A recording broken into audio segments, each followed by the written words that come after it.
Hello guys, Devraj arts and craft চ্যানেলে সবাইকে welcome. তো আজকে আমি সরস্বতী ঠাকুর সাজানোর পার্ট নিয়ে চলে এলাম। তো এই পার্টে আমি সরস্বতী ঠাকুরটাকে কিভাবে ইজি প্রসেসে সাজাতে হয় সেই প্রসেসটা দেখাবো। তো প্রথমে আমি এখানে কাপড়গুলোকে কিনে নিয়ে এসেছি ডিকশনারি শপ থেকে।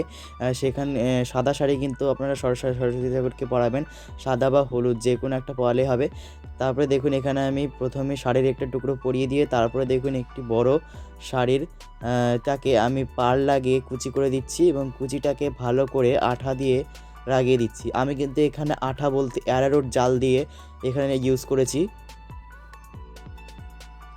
কুচিটাকে আঠা দিয়ে লাগানো হয়ে যাওয়ার পরে তার উপর দিয়ে আমি চিকন পাড় লাগিয়ে দিলাম কোমরে।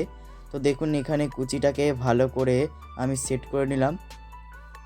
আপনারা হয়তো ভাবছেন সরস্বতী ঠাকুরের বানানোর পার্টগুলি এখন কেন আমি ছাড়ছি। আমার কিছু কাজ থাকার কারণে আমি ভিডিওগুলো সঠিক সময় মতো আপলোড করতে পারিনি, সেই জন্য আমাকে ক্ষমা করে দেবেন। কুচিটাকে ভালো করে সেট করার পরে আমি এখানে ঠাকুরের আঁচলটা বানিয়ে নিচ্ছি। তো ঠাকুর আঁচল বানানোর জন্য লম্বালম্বিভাবে একটি কুচি করে নিতে হবে। কুচিটা করার পর এখানে নিচের দিকে ফেলিয়ে নিয়ে তারপরে এটিকে আঠা দিয়ে লাগিয়ে দেবো অ্যারারুট দিয়ে।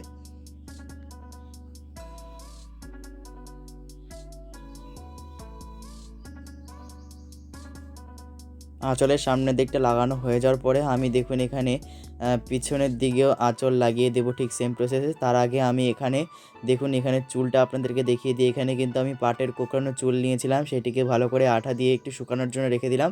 তারপরে দেখুন এখানে আমি কিছু গয়না ঠাকুরকে পরিয়ে নিচ্ছি। তো এখানে আমি পরিয়েছি হচ্ছে একটা হার ও একটা সাদা পুঁথির মালা।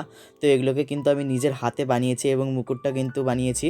এই মুকুটটাকেও আমি পরে লাগিয়ে দেবো। তো প্রথমে আগে আমি অ্যারোরুটটাকে মাথায় লাগিয়ে দিলাম। মাথায় লাগানো হয়ে যাওয়ার পরে এখানে আমি পাটের চুল নিয়েছি।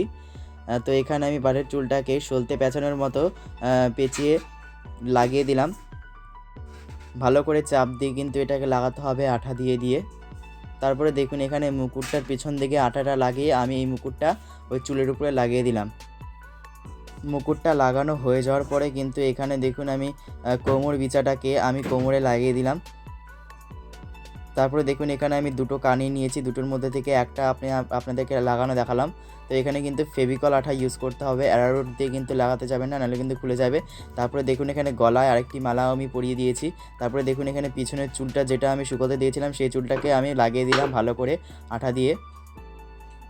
তারপরে দেখুন এখানে আমি ফেভিকল দিয়ে নাকেরটা লাগিয়ে দিলাম। প্রথমে আমি নাকের গোল পার্টটাকে লাগিয়ে দিয়েছি, তারপর পিছনে এটা আটকে দিয়েছি নাকেরটা। তারপরে দেখুন এখানে পিছনে একটি চালি বানিয়েছি ফুল দিয়ে, সেই চালিটাকে আমি লাগিয়ে দিলাম।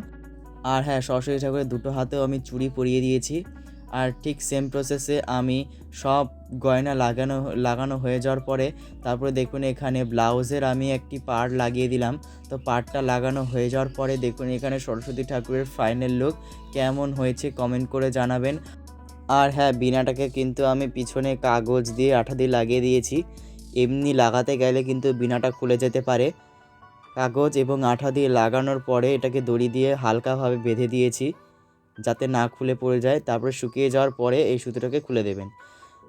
সরস্বতী ঠাকুরটা কেমন হয়েছে কমেন্ট করে জানাবেন এবং তার সাথে সাথে ভিডিওটা ভালো লেগে থাকলে লাইক কমেন্ট শেয়ার করে দেবেন এবং একটা ভালো লাগলে সাবস্ক্রাইব করে দেবেন।